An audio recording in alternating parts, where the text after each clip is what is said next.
내가 앞에서 찬양했는데 무슨 깊은 뜻이 있나요?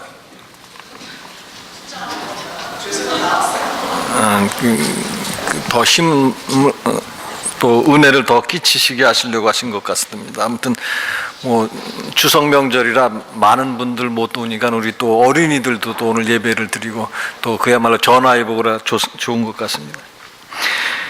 근래 그 아시아 지역에서 긴장과 갈등이 고조가 되고 있습니다. 한국과 일본이 그렇고 또 중국과 일본이 그렇습니다. 중국과 일본 사이에는 당장이라도 전쟁이 일어날 것 같습니다. 오늘 또 민속명절 추석날입니다. 많은 사람들이 고향을 찾아가고 부모, 형제들, 친지들을 만납니다.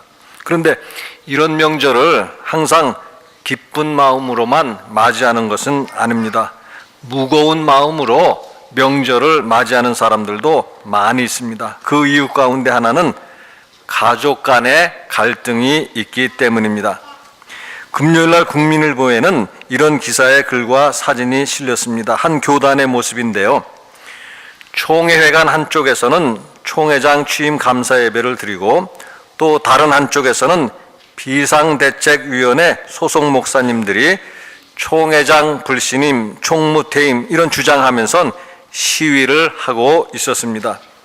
왜 사람들은 갈등하고 싸우고 있는가? 그 원인이 무엇일까 하는 것입니다. 다양한 이론을 가지고 설명할 수가 있겠지만 성경의 말씀은 무엇인가 하는 것입니다. 오늘 야고보서 4장 1절 보시면은요. 너희 중에 싸움이 어디로부터 다툼이 어디로부터 나느냐? 너희 지체 중에서 싸우는 정욕으로부터 나는 것이 아니냐? 너희 가운데 싸움과 다툼이 어디에서 생기는가? 사람의 지체 중에 있는 정욕이 그 원인이라는 것입니다. 사람의 마음속에서 일어나는 정욕 때문에 사람들이 싸우고 다툰다, 그런 말씀입니다. 물론 여기서 정욕이라는 것은요, 성욕이나 식욕이나 물욕 등 인간의 생물학적 욕심은 물론이고 자만심, 명예심 이런 인간의 심리학적 욕심도 포함되는 말입니다. 새 번역에는요, 육신의 욕심이라 이렇게 번역되어 있는데요. 쉽게 우리는 욕심이라는 말로만 사용하겠습니다. 왜 싸움과 다툼이 생기는가? 인간의 욕심 때문이라, 그런 말씀입니다. 국가 간의 싸움이 있고 가족 간에도 싸움이 있고 또 교회 안에도 싸움이 있습니다. 그 싸움에는 모두 대의 명분이 있습니다. 그래서 미국이 이라크를 침공할 때에도 대의 명분이 있었고 교회가 싸우고 갈라질 때에도 대의 명분이 있습니다. 그러나 그 이면에는 모두 인간의 욕심이 있다, 그런 말씀입니다. 오늘 우리는 한번 십계명을 가지고 생각해 볼 수가 있습니다. 어떤 학자들은 십계명의 배열에서 그 의미를 찾는데요. 마지막 계명을 한번 우리가 보겠습니다. 출애굽기 20장 17절 말씀입니다. 내 이웃의 집을 탐내지 말라. 내 이웃의 아내나 그의 남종이나 그의 여종이나 그의 소나 그의 나귀나 무릇 내 이웃의 소유를 탐내지 말라. 십계명의 마지막이 무엇인가 하면 탐내지 말라라는 것입니다. 탐내지 말라. 여기에 어떤 의미가 있다, 그런 이야기입니다. 우리가 십계명을 한번 생각해 보면 십계명을 지키지 못하는 우리의 모습을 볼 수가 있습니다.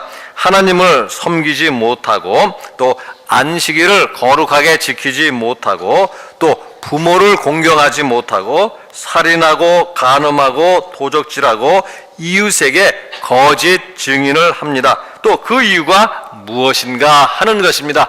마지막 십계명을 가지고 설명을 하는데요. 결국 욕심의 결과다, 그런 이야기입니다. 십계명대로 우리가 하나님만을 섬겨야 합니다. 그럼에도 십계명대로 하나님만을 섬기지 못하는 우리의 모습을 봅니다. 여전히 세상을 섬기고 있다, 그런 이야기입니다. 물론 나름대로 이유가 있을 것입니다. 성경 말씀처럼 표현한다고 하면 나는 밭을 샀으니까 밭에 가야 합니다. 나는 소를 샀으니까 소를 시험하러 가야 합니다.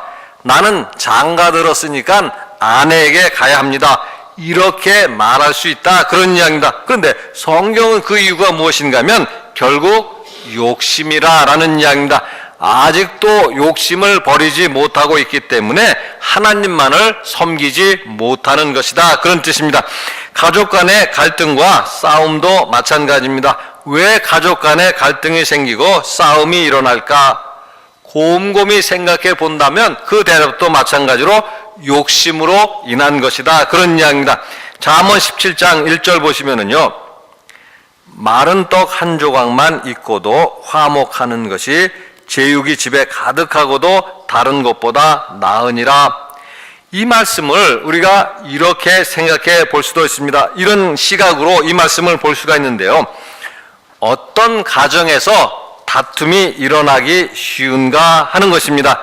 마른 떡 한 조각만 있는 가정보다는 제육이 집에 가득한 가정에서 다툼이 일어나기 더 쉽다라는 이야기입니다. 왜냐하면 제육이 가득한 가정에서 욕심이 잉태하기 쉽고 그 욕심으로 인해서 갈등이 일어나기 더 쉽다. 그런 뜻입니다.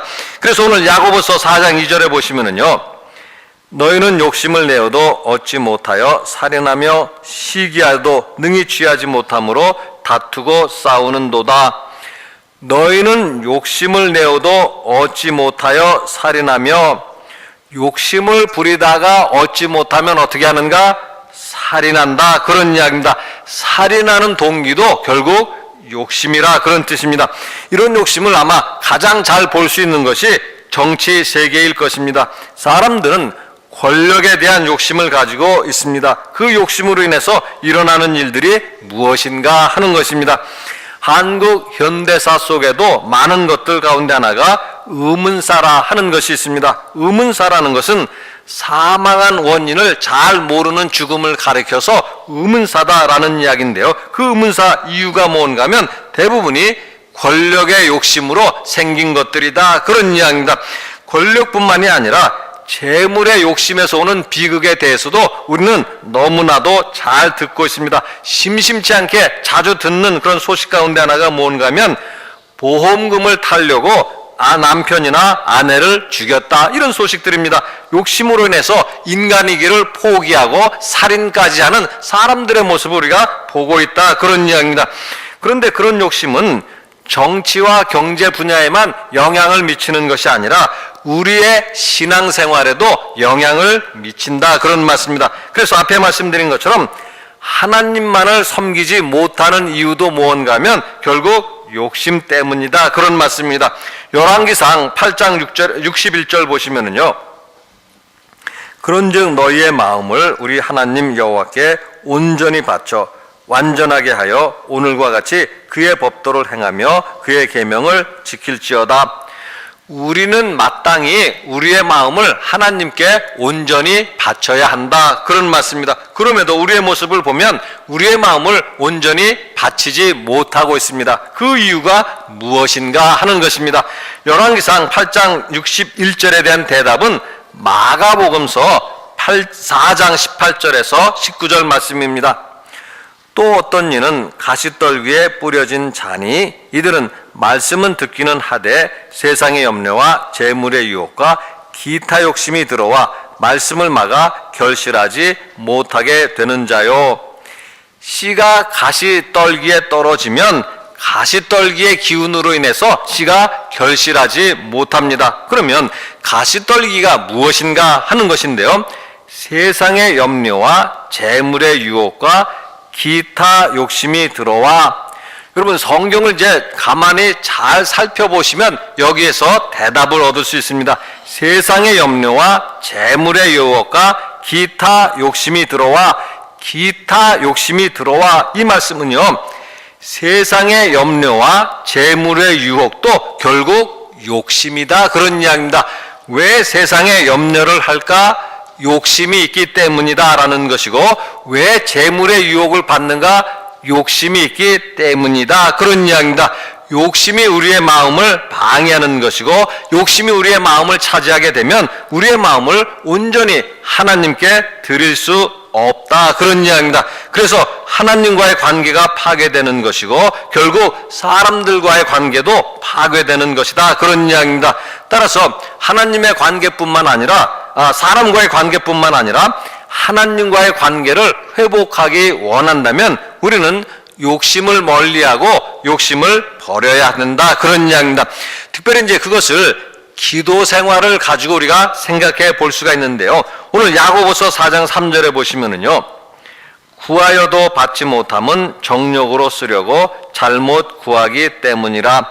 하나님께 구했는데 받지 못했다. 그 이유가 뭔가 하면 정욕으로 쓰려고 잘못 구하기 때문이다. 이런 말씀입니다. 마태복음 7장 7절에서 8절에 보시면은요. 구하라 그리하면 너희에게 주실 것이요 찾으라 그리하면 찾아낼 것이요 문을 두드리라 그러면 너희에게 열릴 것이니 구하는 이마다 받을 것이요 찾는 이는 찾아낼 것이요 두드리는 이에게는 열릴 것이니라. 우리가 좋아하는 성경 구절 가운데 하나입니다. 분명하게 무엇이라고 말씀하고 있는가 하면 구하는 이마다 받을 것이요 구하는 이마다 받을 것이요 했는데 실제로 구하는데도 받지 못했다라는 것입니다. 그러면 그 이유가 뭔가 하면 욕심으로 잘못 구했기 때문이다. 그런 이야기입니다. 기도한다고 해서 모든 것을 받는 것이 아닙니다. 욕심을 가지고 기도한다고 하면 우리가 받을 수 없습니다. 기도는 우리의 욕심을 채우는 수단이 아니다. 그런 뜻입니다. 그래서 누가복음서 18장 1절에 보시면은요. 예수께서 그들에게 항상 기도하고 낙심하지 말아야 할 것을 비유로 말씀하여 예수님께서 우리에게 말씀하셨습니다. 항상 기도하고 낙심하지 말라. 그럼에도 많은 사람들이 기도하고 낙심하는 모습을 보게 됩니다. 처음에 열심히 기도하다가 어느덧 중간에 낙심하고 포기하는 사람들의 모습을 많이 본다. 그런 이야기입니다. 그 이유가 뭔가 하면 욕심으로 기도했기 때문이다. 그런 이야기입니다. 욕심으로 기도했기 때문에 결국 받지 못하고 결국 낙심해서 하나님을 멀리하게 된다. 그런 말씀입니다. 그래서 오늘 야고보서 4장 4절을 보시면은요. 가늠한 여인들아 세상과 벗된 것이 하나님과 원수됨을 알지 못하느냐. 그런즉 누구든지 세상과 벗이 되고자 하는 자는 스스로 하나님과 원수되는 것이니라. 하나님과 등지고 하나님의 원수가 되는 것은 마치 간음하는 것과도 같다라는 말씀입니다. 우리가 욕심을 가지고 세상의 친구가 되게 되면 결국 하나님과 멀리할 수밖에 없는 것이고 하나님의 친구가 될 수가 없는 것이고 하나님의 원수가 될 수밖에 없다. 그런 말씀입니다. 마침 마태복음 6장 24절의 말씀과도 같습니다. 한 사람이 두 주인을 섬기지 못할 것이니 혹 이를 미워하고 저를 사랑하거나 혹 이를 중히 여기고 저를 경히 여김이라. 너희가 하나님과 재물을 겸하여 섬기지 못하느니라. 우리는 두 주인을 섬길 수 없다라는 것입니다. 재물을 사랑하면 하나님을 미워하게 되고 재물을 섬기면 하나님을 섬기지 못하는 법입니다. 그러므로 우리는 늘 선택해야 합니다. 욕심을 가지고 살 것인지 아니면 욕심을 버리고 살 것인가. 그래서 재물을 사랑하면서 살 것인지 아니면 하나님을 사랑하면서 살 것인가.